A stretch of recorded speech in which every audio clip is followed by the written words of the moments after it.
Today we are going to determine the melting point of our organic compound. The compound we are using here is naphthalene.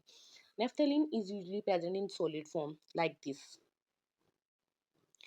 Therefore, we grind it using a pestle and mortar to convert it into a fine powder like this. For this spectacle, we require a 250 ml of beaker in which we add 100 ml of water. This is required for boiling purpose, and then a thermometer, a wire gauge, a tripod stand, spirit lamp, iron stand, a bread stand, and then this thermometer is required for note down the temperature. As we heat the naphthalene, temperature is changed.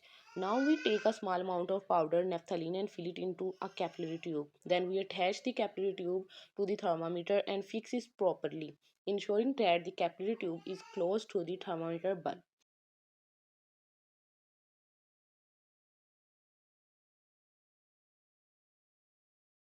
Make sure that the capillary tube does not touch the walls of beaker.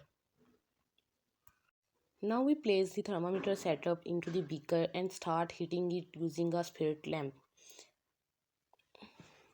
As the beaker is heated, the temperature gradually increases. You will observe that solid naphthalene inside the capillary tube slowly begins to melt and change into liquid form.